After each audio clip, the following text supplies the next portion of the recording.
testimony on the. Oh, yes, we are recording. So if anybody would like to have their cameras off, you're welcome to do that. But it's just going to be used for us and the people who couldn't make it today. So Joe's and Cricket are going to tell us what's going well and what they could do better for their action cycle. So I invite Joe. Cricket, how are you here? Hi. Yeah, I'm here. I'm Joe and Cricket. Cricket's my nickname, so it's me. Oh, beautiful. All right, welcome. Vicky, I'm going to spotlight you and tell us how it's going. What's going on? Yeah, so it's been going really well. We just had our first actions on the 10th, and those occurred in 3 different places all at once. And then we had another happen a couple days back in another area. There's people all the way in Ontario who are wanting to plan some actions coming up really soon too. So it's been going really well. So I think Brent is also here with Save Old Growth, so he might want to touch on more of the strategy type stuff that we've been doing as well. But basically, we put together a really simple sort of 4-step plan for anybody who wants to get involved. So we'll be promoting all the talks and trainings and stuff that we're having on our social media platforms. So we've been using Instagram, Facebook, and TikTok. TikTok's been surprisingly useful. We had to swallow our pride a little bit and learn how to make TikToks, but it's worked really well. We'll get everybody to register for one of our talks. It's all had to be on Zoom, unfortunately, with the pandemic, but once they've registered, either they come to the talk and we can connect with them and awesome, or we have their email and then they're on our email list. So after they've come to a talk, we'll either bug them over email to come to the next one, or the next step would be a training. So they come to the talk, they come to the training, then we can put them into a block group. So once they're in their block group, ideally they'll end up planning stuff on their own, and then we can kind of give them some guidance from there. So, and then step 4 is for the block groups to plan their own actions. So that's been going really well. I think what we could do better is delegating tasks to other people more. Currently, the small group of coordinators we have are doing a lot of work, and I think a lot of that work could get passed on to other people. So I would really recommend anyone just getting started to have a better plan for like, how are you going to delegate work once things really get going? Because it's a lot of work. Especially if you're successful and you have a lot of people interested. That's a lot of people to keep in touch with and sort through and get into groups. And with the pandemic, it makes it even more complicated because people get sick and then they can't come to actions and the groups kind of fall apart a little bit. It's just a lot to kind of keep in mind. Brent, do you want to add on anything? Not too much, Joe, but we did a training yesterday and it went really, really well. It's difficult these days with, really tiny budgets and COVID and trying to do hybrid in-person Zoom type trainings. But other than that, I think everything's going really, really well. I was just reading in the newspaper we had a small group up in a very small town and out on the roads, and they were courageously dealing with a lot of violence and intimidation. And so I think that the dedication level that we're seeing on the ground is really high. But I do think the trainings are really key, and I think that's going pretty well. That's pretty much all I can say, I think. Wonderful. Thank you so much, Brent. So what kinds of actions are you doing? Well, we're just doing the basic Insulate Britain type, sitting on the main highway here in Canada is called the Transcanada. So it's a really busy, really fast moving highway that goes thousands of kilometers east to west in Canada. Currently, the current means of doing this is doing it on off ramps and on ramps, but we're just trying to figure out now how we actually get onto the highway without anyone getting killed. And so that's going to be in the next iteration. And we're just thinking about those strategies really carefully right now. Yeah, wow, it's a big question for all of us, how to get that safe of those big stopping roads. So be keen to see how that goes for you. And so you're finding that people, what's the average time length of turnaround from someone coming to one of those first talks or trainings to sitting on the road? Maybe Joe has a better idea, but for instance, in the case of the meeting we had yesterday, people have committed to being arrested multiple times starting tomorrow. So in that case, it's pretty fast. Yeah. And what are your team structures like? Do you have a police liaison? Are there many people who aren't sitting on the road a part of the team? We're kind of trying to limit the sizes of the teams to as small as possible, just to not have a ton of bystanders at the actions. So we'll have media there, a police liaison, and someone to do jail support. Those are the people who will stay on the side, and it's really important that they don't get arrested, obviously. But for the most part, we were wanting to keep our actions to kind of the minimum amount of people needed to safely block, and most people there are arrestable. Yeah, fantastic. That is awesome. Does anybody else have any other questions for Joe or Brent before we move on about the actions? Just jump your mute off if you want to say hello. Yes, if I can. It was just a little curiosity. Can I make a question? Sure, Yes. Michael, go ahead. Just from the picture, I saw that sometime you went almost at evening, or because I've seen some roadblocks made during dark hours. So am I right? Am I wrong? And what's the reason for that? Because I always thought to going in the rush hour in the morning, but I wanted to know the reason. If I'm wrong, if I'm So right. currently rush hour, it is dark out where we are. We're in Canada. So it was during rush hour, but rush hours before. Yeah, we're in Canada. So it was. Yeah, awesome. Great question. Yeah, it's we only get limited hours of sunlight here in the winter time. So opposite here, it's like sunny until 10 o'clock at night where I am. So my other question was, how many teams do you have running at the moment, and are they pretty independent? If Joe doesn't want to we're currently working on getting the teams to be more independent. That's something that we're.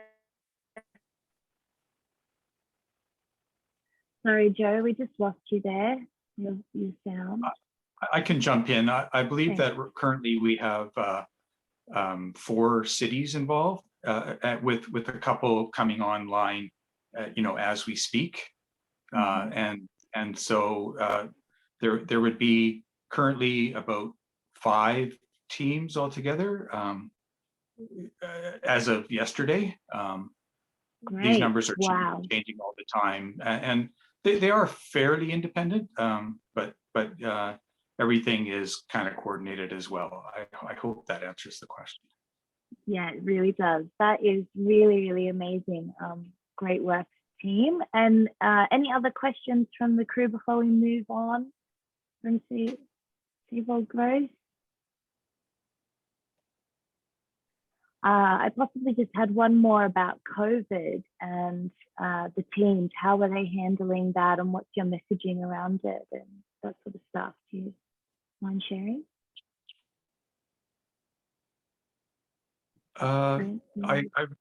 We're not doing a ton of messaging about COVID. Like we are being very, wary of it in our trainings, especially.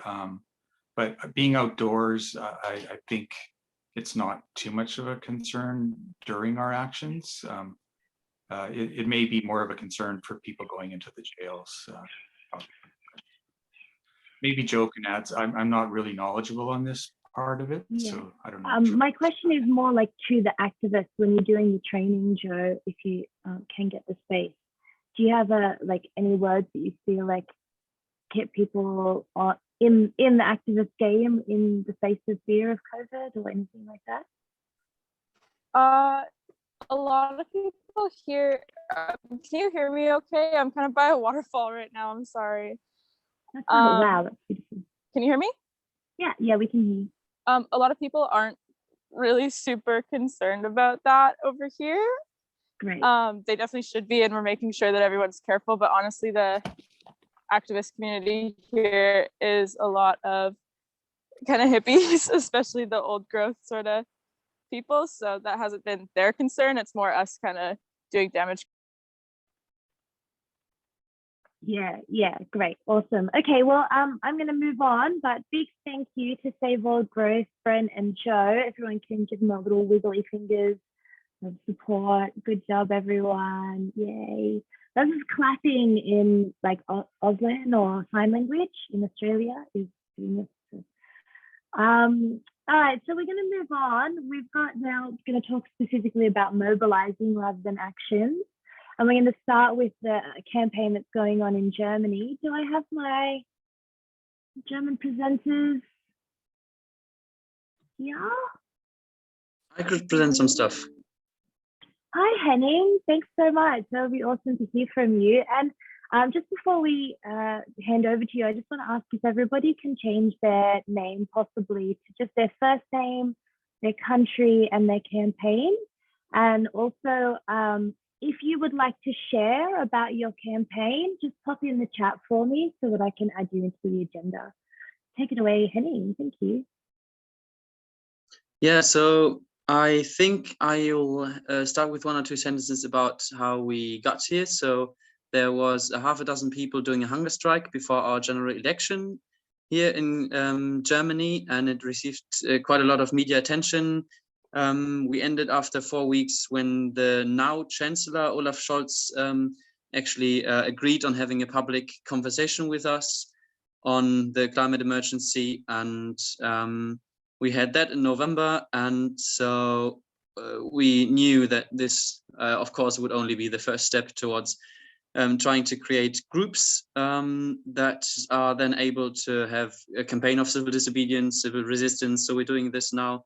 We're calling ourselves the Letzte Generation, last generation here. And we, after the hunger strike, then after we ended it, went for, I think during 8 weeks, we did about 40 offline talks and some 10, 15 online talks as well. In this time, managed to get some 1,000 contacts from people.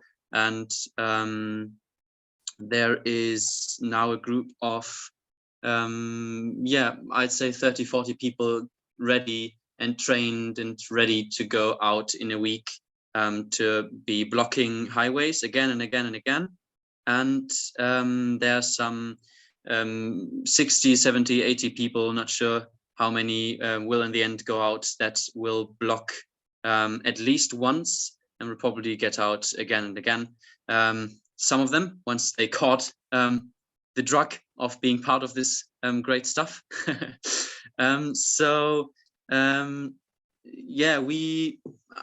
You invited me to talk a bit about mobilization. So I'll just quickly say, when we're going out with these actions, we are demanding to immediately have a law on food waste reduction. So as it stands right now in Germany, it's illegal, and you will sometimes get punished quite severely for taking food out of the trash cans from the supermarket, and this is theft, and you get punished for it, and we scandalize that and demand that it should be punished for supermarkets to throw away food that is still edible and good.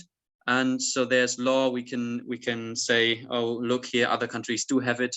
And this is only the first step. Of course, we're calling on the government to do its job in these times of emergency. And because of that, we tried to not go below the radar too much media-wise. So we we kept up doing actions even during our mobilization time, and during the last 2 months we did 3 times the action of getting some food out of the supermarket trash, and which was still perfectly fine, and handing it out to people in front of the supermarket. And some people then got some prosecution on theft on a very in a very grave manner. And there's some is a Christian priest who has received quite a lot of attention when he did it, and we're going to go out on Friday again, just before our actions will start, to be giving away in 6 or 7 cities this food again. And so yeah, that really mainly puts our groups in the different cities together. So it's a bit of community building as well while we're doing these actions, and we do get media attention, which is quite Robin Hood-ish, supportive, positive, sympathetic. People like others giving away food. We were called heroes by a Green Party member in the parliament in a speech. The Greens are part of the government though, so they have the responsibility to do the internal pressure to give our demand through. So we have a 3-party government, and the Social Democrats do internally have papers on pushing it as well, and the Liberals are still saying no, no, no. So we expect to have some pressure added there, and we will of course frame it to the bigger issue, because this is a big crisis, and this won't be enough to have just the food waste. So we have a second demand which says the Citizens Assembly, which was held on climate emergency stuff already, which was a small one, which only gave some recommendations at the end, should not give only recommendations, but they should do it, the government. And especially in the agricultural sector, where we say these 20 measures proposed by the Assembly should really be the government's plan to go ahead. And with this, yeah, we're going out, and mobilization-wise, as I said, we had about 50 talks on and offline counted together during last October, November, December, with only, I'd say, 2 to 3 people starting in the mobilization team, and 3 people giving talks, and some 2 to 3 trainers then that started. And so now we quadrupled maybe our mobilization team. We now split ourselves up into 4 regions, trying to mobilize Germany in northeast, south, and west, with a mobilization team of 3 to 4 people in each of these regions, and trying to have 4 talks in each of the regions each week. So that would be aiming for about 16 talks a week.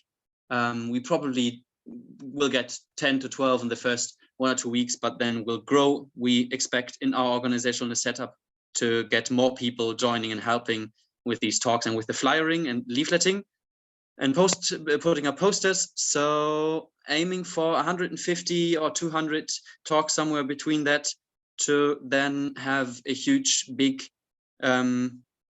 next step during end of March, beginning of April time.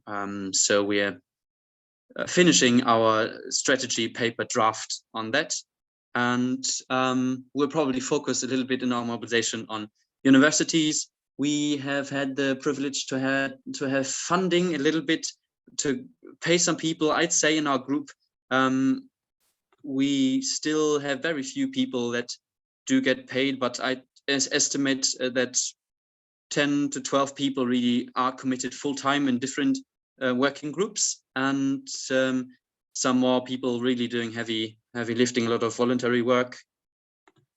Yeah, what more is there to say? So our core team expanded from the 3 founder people to now 7 people, discussing all the strategy bits and pieces.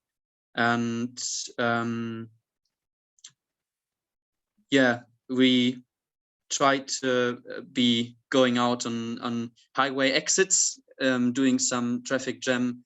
That's because of that, so the cars can't take that exit, and we're gonna be starting around one major city and then probably expanding it to various ones in the next weeks.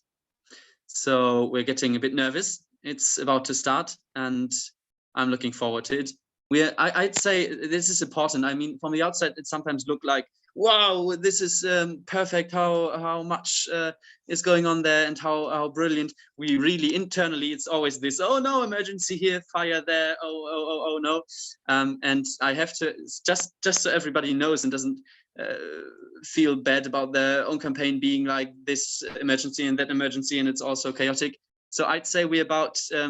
Some working groups work on, I'd say, 60 to 70% of what we could have if it all was perfect, and some, do manage to have their jobs like maybe 80, 90%, just like so you get the feeling it's all on this good enough instead of perfect that we're going on. And let's go. Any questions? Yeah, we've got a question here from Renee saying, do you have any demands on fossil fuels? So our first demand is dilemma demand on food waste, which is about, so the overall overproduction in agriculture is like insane. A third of all the food we produce gets thrown away, and lots of the stuff that gets thrown away that isn't in private households could actually by better systems, by better regulation, by actually making laws that would have supermarkets give away that food, would make a reduction. We already have the law, the how do you say, like the bill, the paper that could be going through. We laid it on the table. Some people wrote it, so this is a piece of legislation that can already go through. And our second demand, of course, having the Citizens Assembly measures, says we need to be decarbonizing in every part. But coming out of the hunger strike, we mainly have the messaging of the climate emergency is a food emergency. So this is water and food getting shorter and shorter. And even though we hardly can imagine now, we see some empty shelves in the supermarket when some part of the whole circle doesn't work, even during COVID, and it will get, because the crops fail, of course, and the climate emergency get worse and worse. And that's our framing. So I'm really, really grateful for that framing, Henning, and it's so good that food waste is being brought into the story of climate, and really power to you for that. We just got a quick prompt on like maybe just a couple more micro details for a couple more minutes on like how you get people to your talks, where do you book talks, and how do you feel about your talk content? I know that content's going to be a big one and we don't want to blow it out because we've got to move on to the next group, but if you could, thanks. Yeah, and then I think Andy and Michaela had a question as well. So we've had these 40 offline talks I talked to, but I think the online talks are quite clear. So we give away the links, and all the people after, at the end of the talk, we say, you were emotionally, so you were emotionally waking up during this call. So give it away, put out the link to everyone, invite everyone. And the offline talks, we did some leaflets in, I think, 5 cities. We had 5,000 leaflets. In some 10 or 15 cities, we had 2,000 leaflets. And we did some data analyzing afterwards. We have a bit of lack of data. We don't have the best data on how people actually got to our talks, but we the golden nugget, the best practice, was putting leaflets onto the back of bicycles, standing in some places in the city, and that really worked quite well. And sticking it to doors, we put some of it into the mailboxes, which had lower return rates. And we booked different rooms, and we saw it didn't really make so much a difference whether you had a room in a church or half private or city or cultural space or something like that. It didn't really depend on that. We saw in our data, but leftist spaces that really had this image stuck on them worked a little bit worse than the other ones, than the average.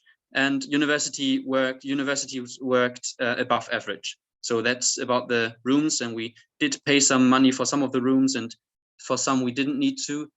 And yeah, the main thing that determined the success of outcome, people getting to the talk, actually was how much time we had advertised it prior to the date. So I think you can make no mistake by having 3 weeks before it. 2 weeks is perfectly fine. 1 week should work just about, but getting shorter than 1 week really hit our numbers in getting any people there. So doing a talk in 5 days time is possible only when you have a really motivated group in the city, and it's better to have it so about 10 to 14 days.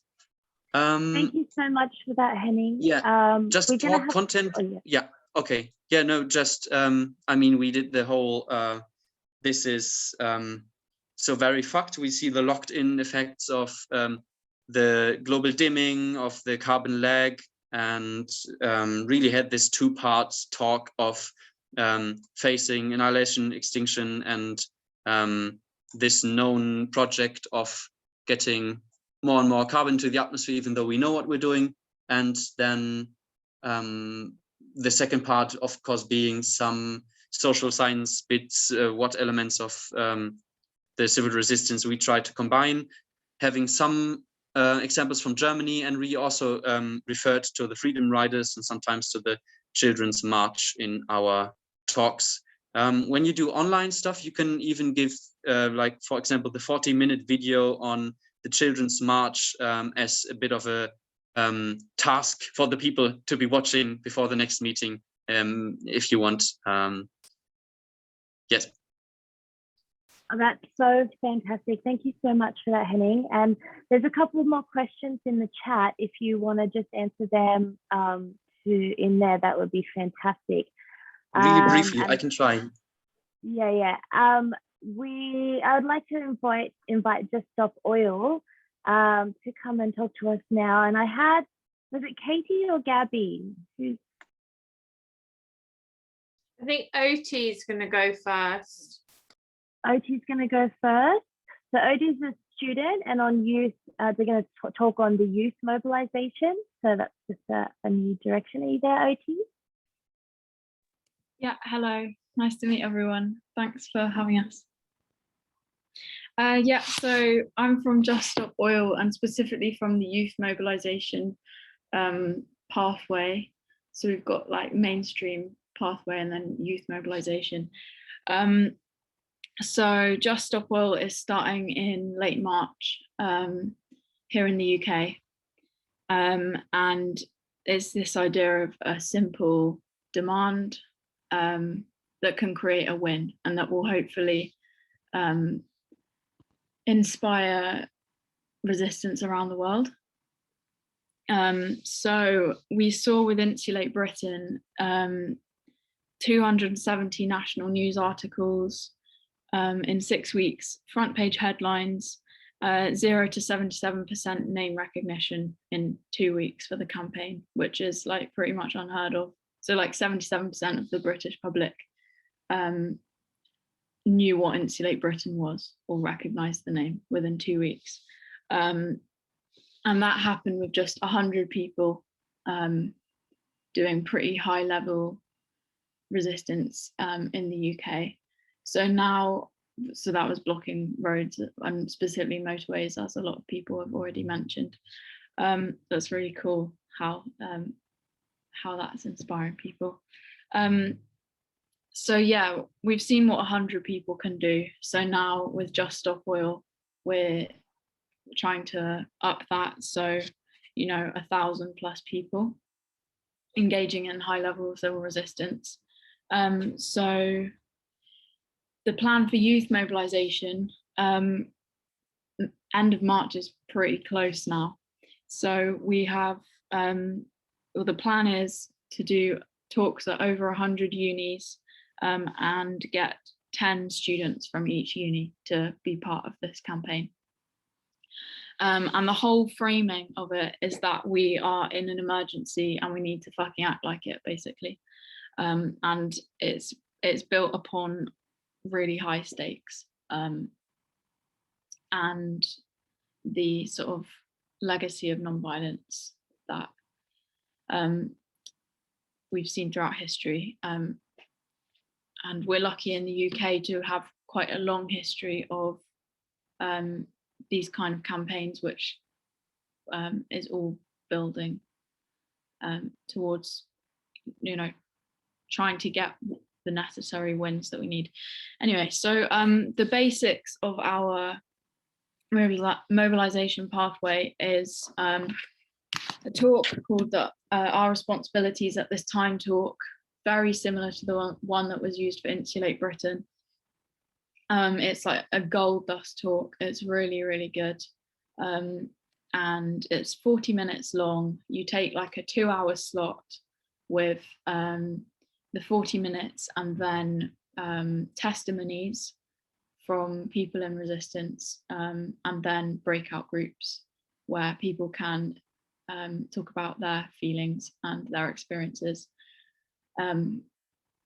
because talking is really, really important, and that's how we then get them involved. So yeah, it's 40-minute talk. It's really, really emotional and truthful.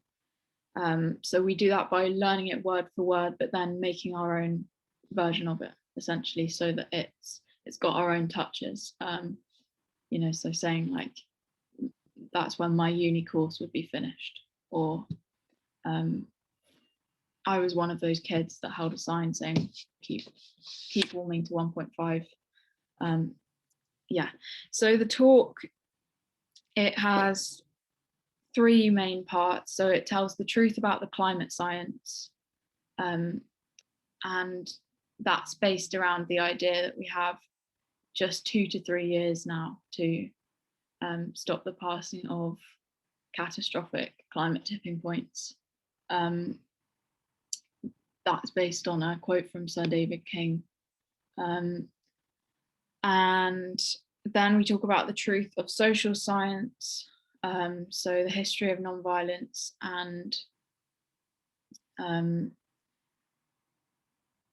what it means to be in resistance, and how that is the best way, or sort of how that gives us the best chance of achieving the change that we need in such a small time as determined by that climate science. And then we go into the ask, which is basically asking people to commit to doing 1 day of civil resistance, which could result in arrest. So that's the ask. Now, like Henning said, we hope that those people will go on to do more, but yeah, the ask is that they would do 1 day of civil resistance that would result in arrest as part of Just Stop Oil. And Just Stop Oil is going to be mostly targeting key infrastructure, basically key infrastructure in the oil industry. So yeah, we're doing over 120 talks in the next 6 weeks. I think about 15 per week, but actually I haven't added it all up, to be honest. We're just trying to do as many as possible. So talks are starting for the youth mobilization pathway. They've been going for the mainstream for months, but for the youth mobilization pathway, they're starting next week, and we're doing these talks at unis for students. So starting with small unis, and then the big ones once we've got a little bit of practice in, and then repeating at the big ones again. Each talk is supported by what we're calling spicy leafleting, which is basically emergency style promotion. So that is something that people have complete free reign over. And I'll talk about a bit more about that in a minute. But basically, one example that we're going to be trying is doing gate crashing of uni lectures, and like so this is one of the leaflets that we've got, and like tacking these up to the walls during like an environmental science lecture or something, and then like going on a megaphone and saying, so you say we're in a climate emergency, fucking act like it, or like if you care about your future, fucking act like it. Like doing a banner drop, so like really disruptive stuff, but like it's speaking the truth basically. And yeah, we are in an emergency. We can't afford to do like just handing out leaflets on a street corner. So yeah, that's the deal with that basically. So after the talks, we then have a follow-up pathway that is basically trying to create a really empowering, some more supportive, like familiar environment for people, because that's very, very important that they would then be empowered to go on the road and to find courage in community. Like community is everything in this like we all know how hard it is working on your own on anything, and then especially when it's something so like with so much potential to change your life. So yeah, that's why that's really important, and included in that is the non-violence training, and that was something that is again based on the one from Insulate Britain. So it's like a full day's non-violence training. It involves really strong grounding in the culture and history and importance of non-violence, as well as then like role plays on. So for Insulate Britain, that was like hitting people with socks, for example, like screaming in their face, de-escalation practice, like really trying to ready people to go on the roads in very high stakes situation, and that they would be able to maintain their non-violence. So we're trying to find a way that we can adapt that training, which is so crucial. It's also important in the like building the family group type thing as well. But yeah, a way of adapting that to a much wider scale mobilization when we don't have that much trainers available to do it. Yeah, so the key things with the mobilization is sociability, proximity, delegation, and the 80-20 principle. So sociability, that's this thing about, you know, creating the family environment, but it's also like you're more likely to go to something with your mate, with your friend. It's all about like, we have the truth there, but you're not going to act on it. You're not going to join in with this vital work unless you feel supported, unless it's cool, unless you connect emotionally. So sociability is the first principle, and so it's like free pizza at every opportunity, to try and get people keen. And it's like always asking, is this a party? Like, we obviously need to be really somber at times and to build trust and teamwork, like team building and stuff, but also we need to create a really welcoming space with this. The second principle, proximity, is like how quickly between meetings. So it's like creating a really rapid follow-up, because engagement goes down really fast, and soft denial, which is a phenomenon we talk about in the talk, it's really important. It's the way that this world sort of makes us, it's a survival technique basically, to be able to cope with the stresses of being alive so that we can just live and not worry about everything. But when we're facing an existential threat such as the climate emergency, we need to be able to engage with that. And soft denial makes us think everything's okay and business as usual and it's all going to be sorted, and actually it's really not. And so the proximity principle is really important, because none of us are living this every day. Well, a few of us are in this space, but the people that we're going to be mobilizing just aren't. So it's about really rapid follow-up, so that the experience that they've had carries through to the experiences they go on to have. Delegation, I think, as Joe mentioned, I hope that's your name, that's very, very important. And the 80-20 principle is like, don't sweat the small stuff. We need to keep our eye on the prize, which in this case is getting a win with the campaign through having enough people mobilized.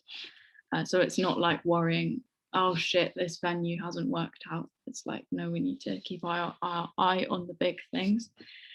And a bit on the sociability, because that is especially important. The act of speech is the single biggest determinant of empowerment. So meetings should be 50% participants talking and getting involved.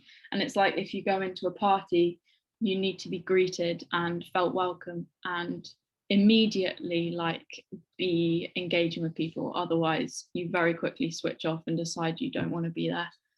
So yeah, 50% people talking, and they need to really feel heard in order to want to be part of the group. So we're doing this whole spicy leafleting talk MVDA situation by region. So we've got like quite a few regions in the UK, and the teams, there's 4 roles that people can do. There's full-time, which involves speaking plus like doing the leafleting and stuff. Then we've also got part-time speakers, part-time NVDA trainers, and part-time flexible people who will like do social media or book venues for someone or do some leafleting here and there. Full-time people are getting paid. It's a paid role. We're really lucky basically to have funding for this project. And we have about, I think, 10 people doing full-time in the UK for the youth mobilization, and then 20 people doing part-time. We, as a group, that 30 people that make up the youth mobilization at the moment, it's mostly, we're all really young people. Some of us are uni dropouts, like the full-time people. Some people are like just at school, helping out where they can.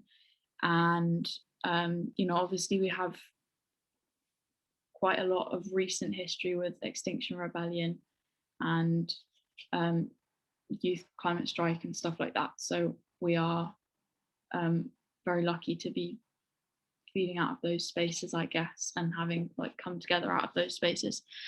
So the main things are, we're emailing societies to try and get help where we can, but again, not sweating the small stuff. Like if they don't get back to us, we move on and we book a venue in like a local community centre, organising the venue, sorting the leaflets, doing the leafleting, doing the talk, and then doing the follow-ups. And something that's really, really important, sorry, I know I'm going on, I'm nearly finished. Something that's really important is being creative, because we're in an emergency, we don't know what's going to work best. So we need always to be trying out new things, like with the spicy leafleting, to do whatever could work best, and then feeding that back to the team so that we can collectively evolve to do what's going to be most effective. So, you know, that means experimenting with leaflet designs, leafleting strategy, the follow-up activities, the way we do testimonials, things like that. And so we're always needing to feed back to each other. And then we've got an oversight system so that we never miss a talk or anything because we can't afford to. So yeah, thank you for listening. Awesome. Thanks, Odie. I've just got a couple of questions. And who's been patiently with their hand up for a while? Do you want to ask your question? Is it Anu from Excel Finland? Oh yeah, nice, thank you. I just kind of thank you so much for all this information. I had a question about how many talks could you arrange in one day, or what kind of schedule do you have on those? Because we're planning this kind of tour in Finland, and this could be a very useful thing for us. Yeah, great. So we're doing 2 talks minimum per week for a full-time person, but everything's pretty close together in the UK, so you can definitely do more than that. So something that myself and a couple of people are trialing is doing like 2 talks in the same city in a day. So the schedule's mostly looking like Monday you go to Bristol and do spicy leafleting. Tuesday you go to Birmingham and do spicy leafleting, and then Saturday you go to Bristol and do the talk, and Sunday you go to Birmingham and do the talk, kind of thing, just for an example. Great. Yeah. Do you have anything you want to add? Gabby, I see you added an interesting comment there about your competition. Yeah, we're having an informal who can get thrown out of the most universities competition. So one of the things we're doing with the leaflets, we've got stickers and leaflets, and we're putting them everywhere. Like on the lampposts around the university, we'll put them on every single one. So like, you know, you can never put too many. So they're literally in sort of a 500-meter radius of the university. Wherever you look, it's just like yellow leaflets everywhere, so you can't miss them. We're doing the bus stop hacking as well. So they've been doing that in Glasgow over the last few days, and they've had 50 people come to their meeting because they did these bus stop posters.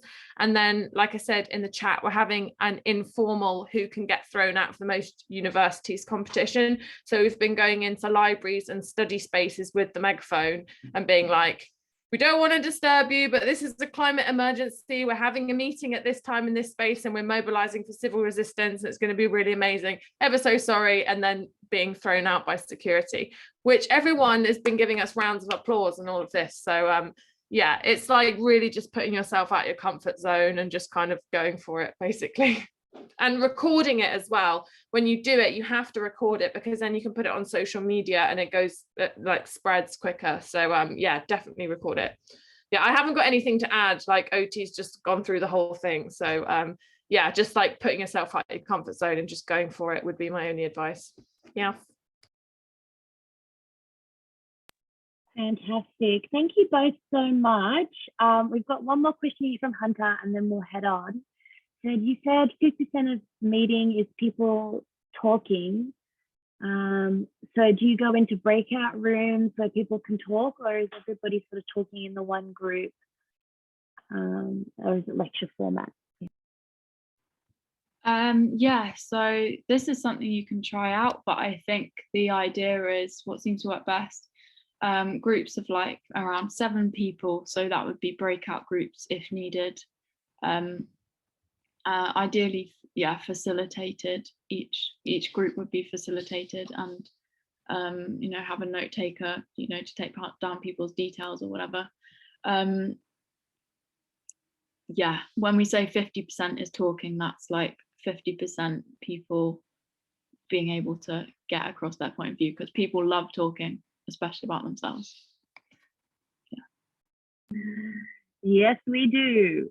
Great work. Well, we'll get a big clap, a sign language clap for Just Stop Oil and Henning with the Stop Food Waste campaign, last generation, refused to the last generation.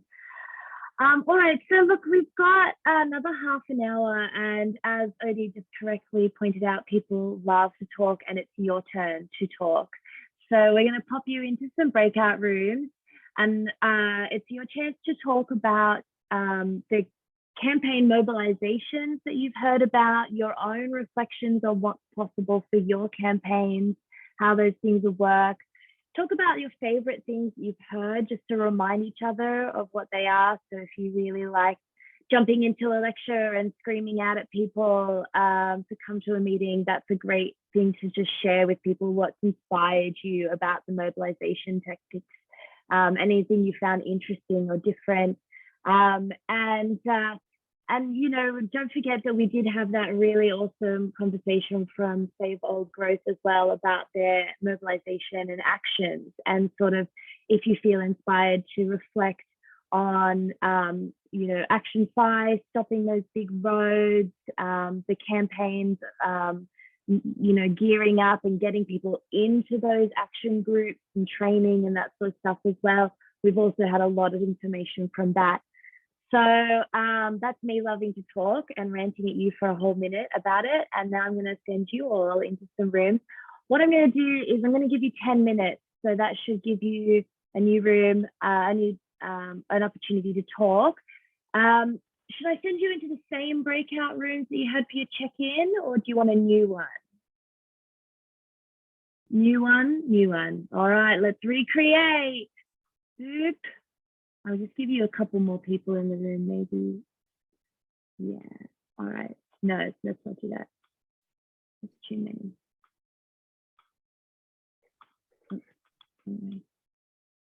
Okay. Away you go. Have fun. 10 minutes. I'll bring you back here at 13 past.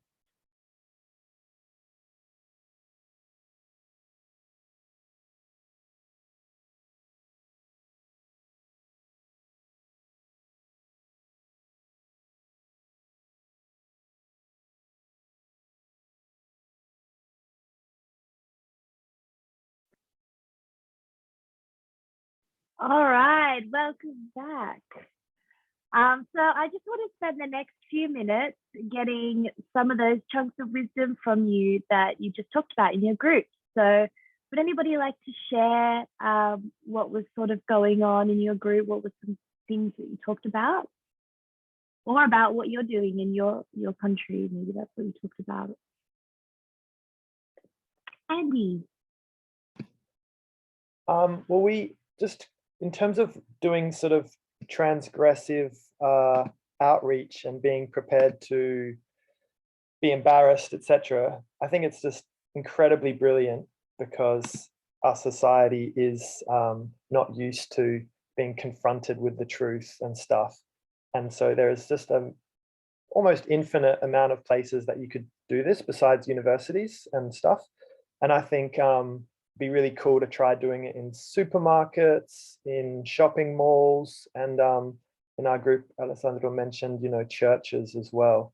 So I think universities have an advantage because they're full of young people who are probably more educated, whatever, but the sky is the limit. And I think it's a very exciting way to promote things. I know I've always wanted to do it on a train. Just like, I've handed out a lot of flyers on trains. That was fun. And it worked quite well, actually. All right. So who would like to talk next? What happened in your group? What was interesting? Please share.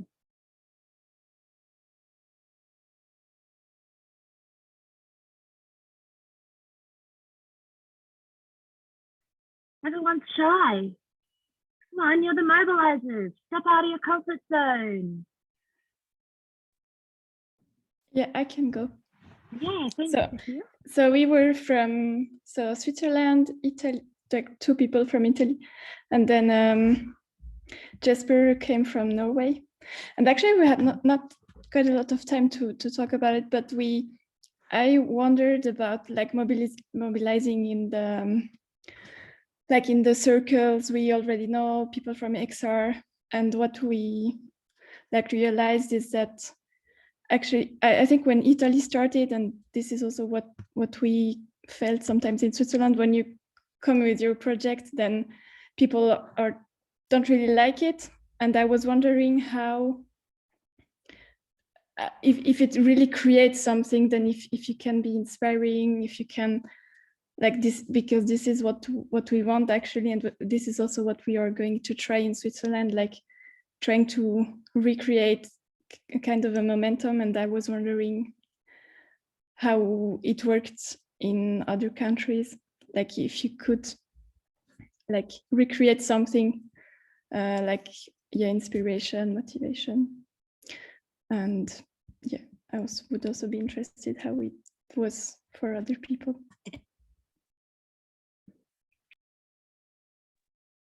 Yeah, thanks, Cecile. Anyone want to speak to that?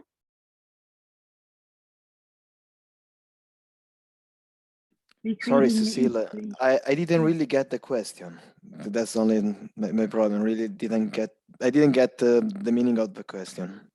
If you can try again, please. Yeah, I just asked if you could like recreate motivation, inspiration for the people within XR, for example, or people who were involved before and kind of demotivated because nothing happened, or if you could like inspire them by what you did.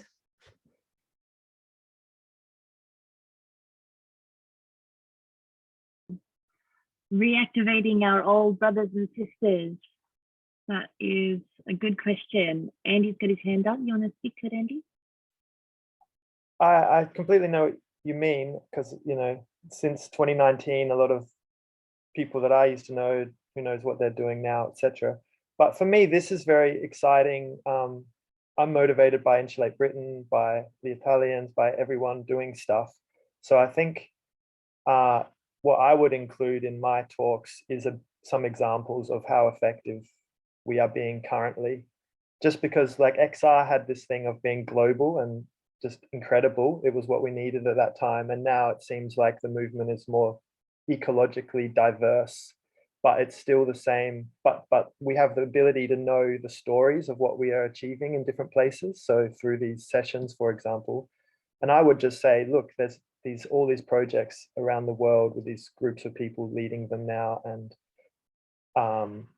the Germans, the success of the hunger strikes, for example, in like getting their demands met, for me is very motivating. 77% campaign awareness in 2 weeks, you know, like that's more than probably major NGOs that have existed for decades. So there's a lot of motivating things about these new campaigns. But I guess, yeah. Yeah, Michelle, and then I'll add something as well. Yes, I will be fast. More or less what Andy said. And the last part is important because what he said, the hunger strike are inspiring. Now we have 2 to 4 people that want to make a total hunger strike for our campaign in Italy. And there is another people in another city that is a friend of mine who is going for a further campaign to make an hunger strike. And that's something that came absolutely out of nothing, because it's 3 months that I continuously speak to everyone about hunger strikers around the globe. And then what you have to do is going into your XR network and tell them continuously, like everything you say, hey, they are doing properly, stand out the world, wow, these are heroes, we should do what they do. Every time, repeatedly. And yes, some people will find you annoying, but you don't care, because the only thing that will put the things into their mind is repetition. And don't worry if you will be annoying, but you have to repeat them that we are fuck, and there is people that is really doing it, and you know them, and they are wonderful people, and they do it in service. I love them. Oh my God, those are heroes. Okay, go away. And now what I can tell you is that there is the problem within XR is that you will have good things and bad things. So you have to be careful and know that in advance.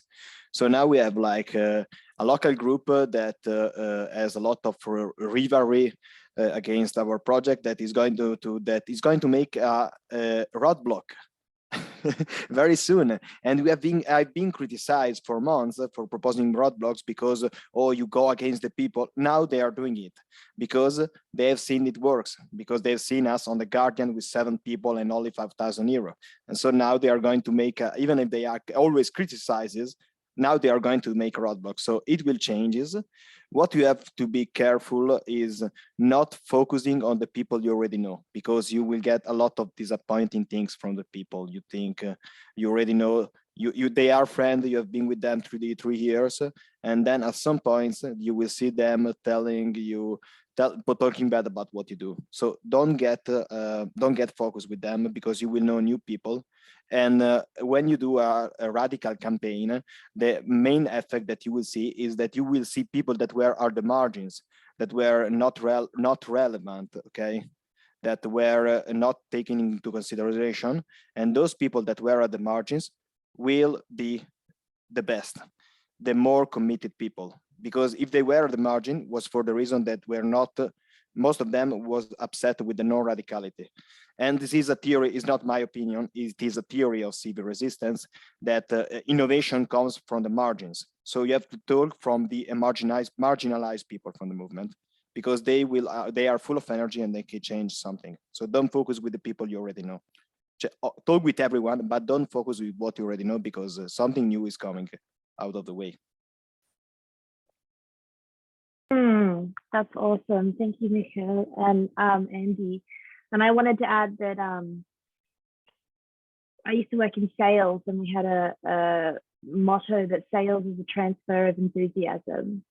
And so I would say I definitely agree not to like worry too much about the people who you know, maybe have burnt out or moved on, and the new people coming in, but don't underestimate how much a phone call and an invite in people are waiting for as well.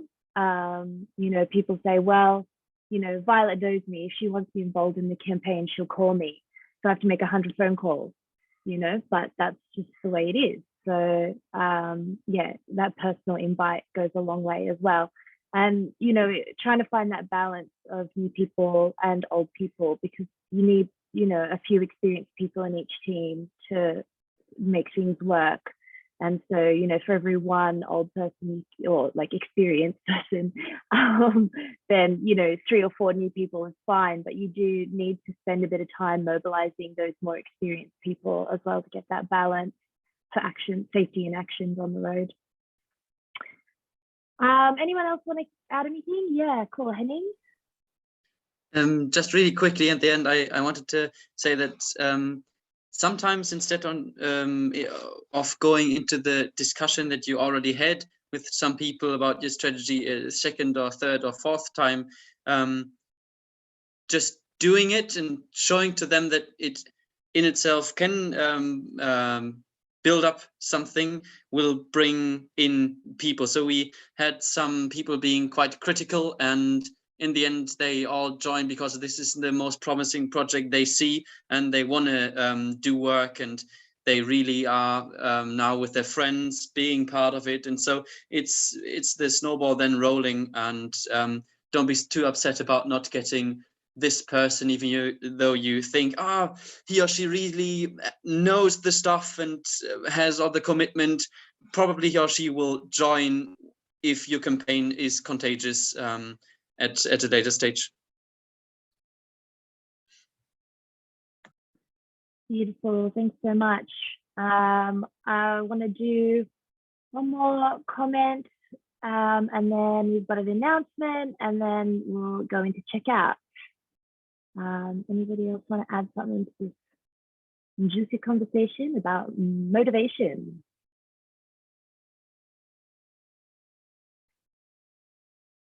Holly. I just want to say very quickly that it's very inspiring for me to see all of you, to see you from around the world. This motivates me a lot, and I thank you. Oh, we thank you too for being here. Thanks, Holly. And that's a really good point. Yeah, it's great to connect internationally. All right, so Andy's got a little announcement about staying connected, because that's super important. Over to you, Andy. Oh yeah, just if you're not already receiving the invites to this session, please put your email and your country in the chat and your name, or about your name's in your name. I think most of you probably are, so don't do it if you already are, but just if you're new, that would be great. And we had a session a fortnight ago. So these happen every fortnight, same time. And I just put the link into the YouTube video of that one. So that was a bit different. It covered, we sort of got a glimpse into a bunch of different campaigns because there are multiple in different places then. And we heard about the Italian mobilization and specifically also about the hunger striker Guillermo in Switzerland. Gave a big, a good talk about that experience, which is really interesting. So check that video out, and I guess subscribe because if you want, or whatever, because that's where these will be uploaded. So you can please feel free to share those. They're not like majorly public. I mean, none of the information I think was private, but like it's just they're just unlisted for now. And also, if anybody has any capacity to or interested in like hosting Zooms and being part of this team, we're just sort of like want to rotate this every fortnight. Different people can kind of practice facilitating and that kind of thing. Very welcome people to try.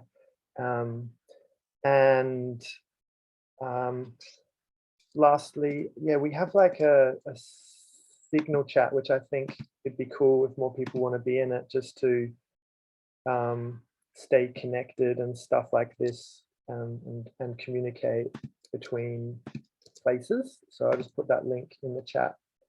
People want to be in there. And yeah, we'll send an email with this recording out. So please share that with your networks because there was so much incredible information in this session. And yeah, same time again next fortnight. Invite your crews, and if you know people in other countries, the idea is that we have the best practice, mobilization, resistance happening across the world, and we learn from each other at the quickest rate possible. And I think that is it. Oh yeah, so the following, I have two. the following fortnight might be slightly different as well. So it's going to be different every time, and I think you can probably tell that those who have been here, there's so much stuff. So don't miss an episode. Great, thanks, Andy. I have two announcements, and then we'll just go into a quick checkout exercise.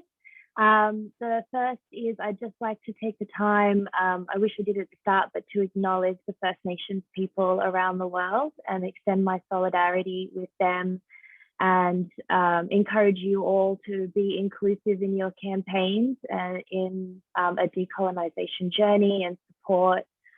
Here in Australia, we had a genocide occur on this country, and we've got the 50th anniversary of the Aboriginal Tent Embassy coming up, and I encourage you all to have a look at it and follow it on TikTok or whatever.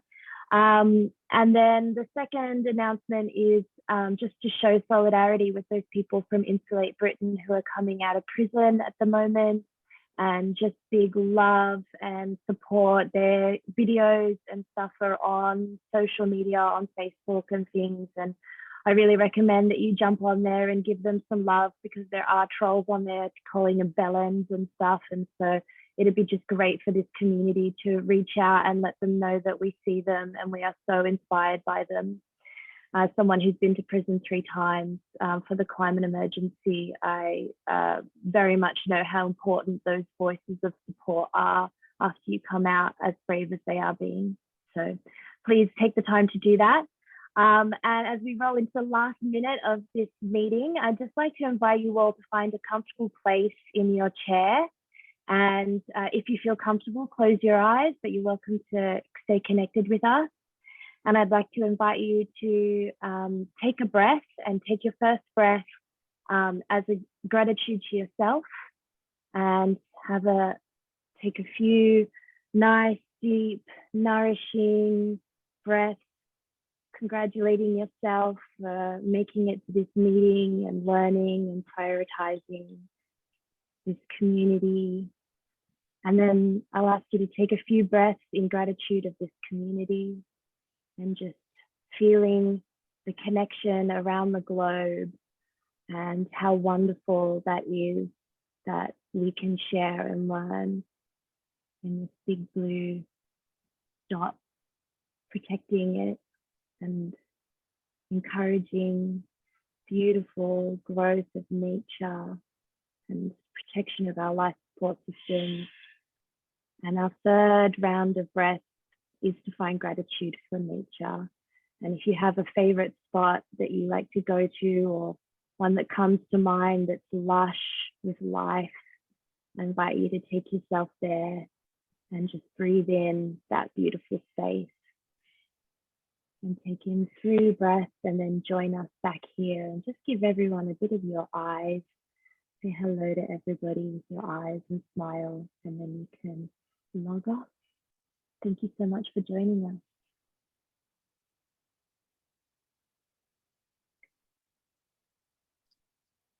Thank you, everyone.